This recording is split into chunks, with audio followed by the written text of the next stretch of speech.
La hija del ceramista Butades de Sición estaba enamorada de un joven. Cuando éste se iba a marchar al extranjero, trazó una línea alrededor de la sombra de su rostro proyectada en la pared con la luz de una lucerna. Con esta leyenda, el enciclopedista romano Plinio el Viejo nos explica el origen mítico de la pintura, íntimamente vinculado al origen del retrato, y lo sitúa en Sición, en el norte del Peloponeso, alrededor del siglo VII a.C., en el ámbito de los artesanos ceramistas arcaicos. También en su historia natural nos dice que el invento no fue de los egipcios, como ellos presumen, sino que surgió en Corinto o Sición, en Grecia. En cualquier caso, todos los autores que consultó para redactar su historia natural estaban de acuerdo en que consistía en circunscribir con líneas el contorno de una sombra proyectada. A esta manera de dibujar se la denominó esquiagrafía, pinturas de sombras. ¿Cómo es posible que Plinio ignorase la pintura que se había hecho en Egipto, Mesopotamia o incluso en territorio griego 2000 años antes, en las culturas minoica y micénica? Se refería a la pintura o el dibujo que transfiere el modelo directamente de la tercera dimensión a un plano de proyección, en 2 dimensiones. La invención de la pintura realista naturalista, que nació y se desarrolló en Grecia y que se continuó practicando en Roma e inundó las paredes de templos, lugares públicos y casas particulares. La pintura realista naturalista se originó íntimamente ligada al género del retrato, y el retrato no podría haber existido sin ella, ya que se basa en la apariencia, en el parecido y en la ilusión óptica para crear la semejanza con el modelo. Según la leyenda, ambos nacieron en el mismo momento y en el mismo lugar. Viajaremos a la Sición del siglo VII, en el norte del Peloponeso, y a la Atenas del siglo V. Del siglo IV veremos obras de las zonas helenizadas como Macedonia, Tracia, Anatolia y norte de Egipto. También iremos a Roma, el Lacio y la Campania de los primeros siglos antes y después de Cristo. Incluso pasaremos brevemente por la Hispania tardorromana. Pero no lo haremos de forma cronológica ni geográfica. Será un viaje pictórico, suma de múltiples variables que compondrán un cuadro unitario y clarificador. Lo que pretendemos aquí es arrojar luz sobre los orígenes de la pintura. El naturalismo persigue la representación por medio de la construcción de la apariencia. Se pinta o dibuja como se ve, como se percibe, y para ello se utilizan una serie de procedimientos pictóricos que generan unos efectos ópticos de apariencia de la realidad. Ahora estamos muy acostumbrados a ellos y no les damos importancia, pero en su origen, en el siglo V a.C., procedimientos como el sombreado o el claroscuro fueron revolucionarios. A los artistas que así pintaban, Platón los denominó pintores de fantasmas, que significa en un sentido despectivo de apariencias. A este tipo de pintura también se la denominó esquiagrafía, pintura de sombras, pero esta vez no significaba que se utilizasen proyecciones, sino que se utilizaban las sombras para representar el volumen. En resumidas cuentas, la luz proyecta y a su vez modela. Apolodoro fue el primer pintor de este tipo de esquiagrafías y le siguieron Zeuxis y Parrasio. Estos últimos fueron los inventores de los trampantojos, los engaños ópticos por excelencia.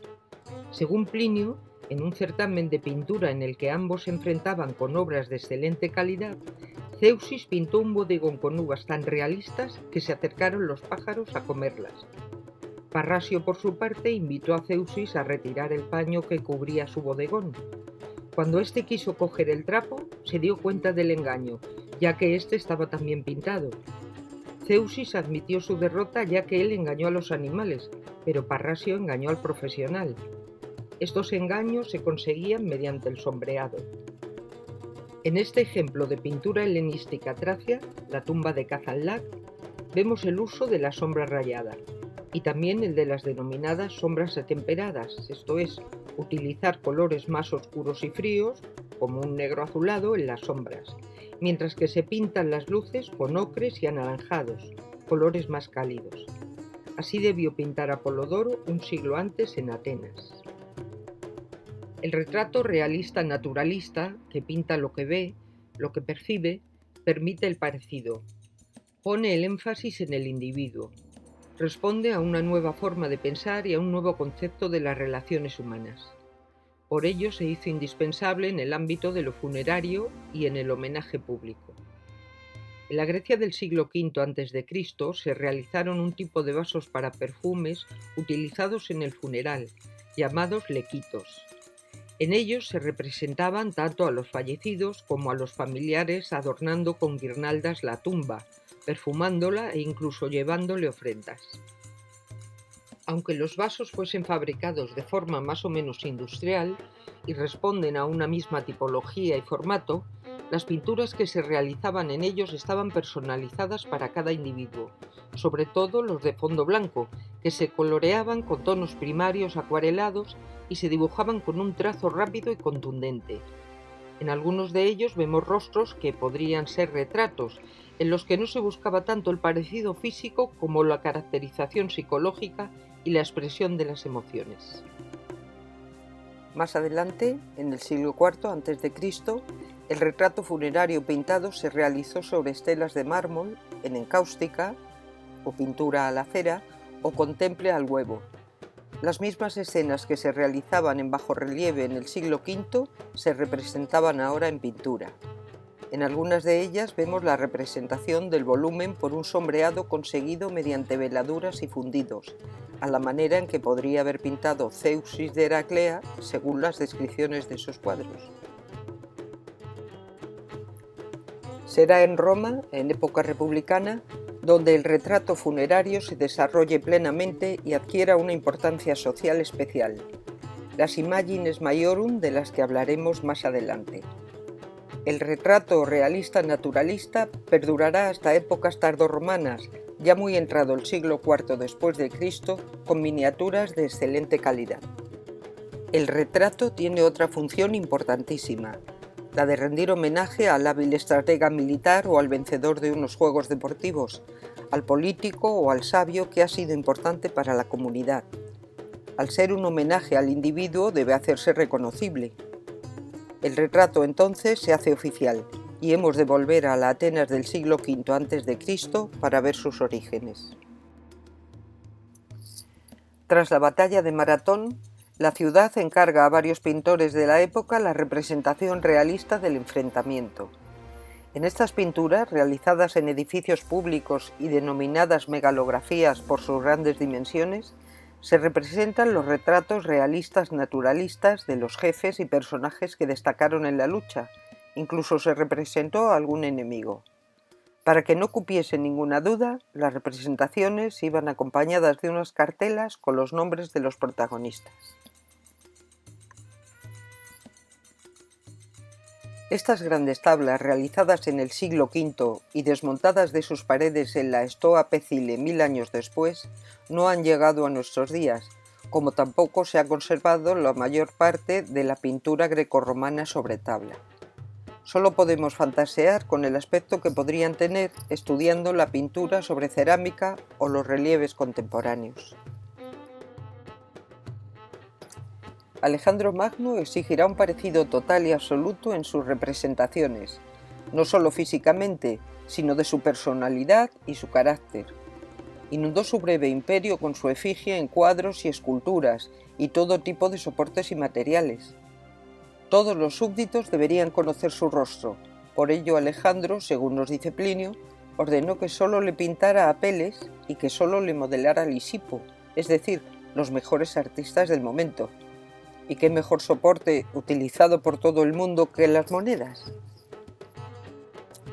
Aunque Alejandro instauró el retrato oficial realista naturalista, fue en el Imperio Romano donde el retrato público se convirtió en un asunto de Estado.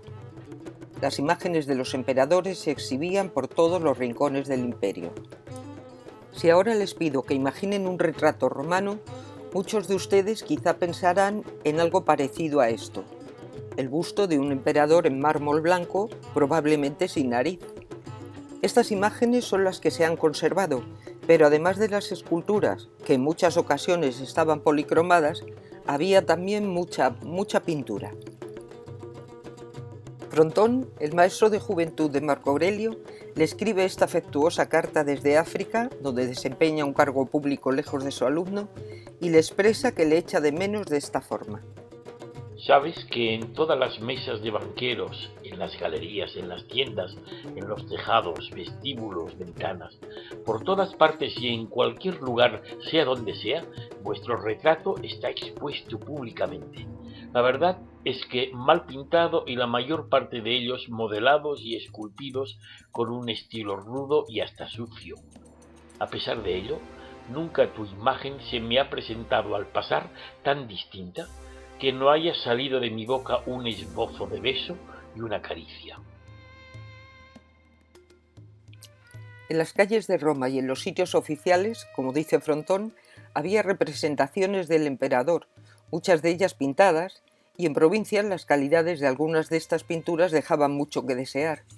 Conocemos un ejemplo de un retrato de la familia de Septimio Severo, de temple sobre tabla. Este tipo de representaciones de retratos en soportes circulares, que ahora denominamos con el término renacentista de tondo, derivan de las llamadas clipeate imagines, que son los retratos de los guerreros, emperadores, dioses o particulares realizados sobre escudos circulares de tipo griego o macedónico, denominados clípeos. Las clipeate imagines se realizaron como altorrelieves, en mármol y en varios tipos de metales. Después derivaron a cuadros o representaciones murales de formato circular. En una de las pocas representaciones que se conservan del taller de un pintor, en el interior de un sarcófago encontrado en la actual Kerk, en Crimea, vemos dos cuadros con este formato, que se utilizó mucho para el retrato. Estos ejemplos podían estar pintados sobre tabla, como el de este papiro de una obra de Terencio, en el que vemos un tondo inscrito en un cuadro sobre bastidor, sujeto por dos actores. Pero también podían ser clípeos escultóricos policromados, como el que vemos en este trampantojo o imitación arquitectónica de las pinturas murales de la villa de Popea, en Oplontis. Cuando un escudo está bien pulimentado, el rostro de alguien que se sitúa enfrente se refleja con toda facilidad, como vemos en múltiples ocasiones representado en la pintura y los mosaicos romanos. El fenómeno de la reflexión y del comportamiento de la luz en espejos planos, cóncavos y convexos era bien conocido por autores helenísticos como Arquímedes y Euclides. El primero, según Antemio de Tralles, utilizó el fenómeno de la concentración de la luz o de los espejos sustorios, utilizando el interior de escudos de bronce para quemar partes vitales de los barcos romanos que atacaban su Siracusa natal. Los espejos sustorios no son raros entre los objetos arqueológicos romanos y servían como mecheros para encender fuegos litúrgicos o domésticos. Los espejos permiten hacer una proyección, tanto de la luz concentrada, capaz de encender fuego, como de las imágenes que en un punto determinado se enfocan y producen una proyección, una especie de fantasma, una apariencia como, recordemos, catalogaba Platón a las pinturas de Apolodoro. Esto ocurre también con las lentes, estudiadas por Euclides en su óptica. Una lente puede ser de vidrio macizo, o puede ser también un vidrio globular que contenga agua, es decir, una jarra. También con una jarra llena de agua obtenemos una proyección.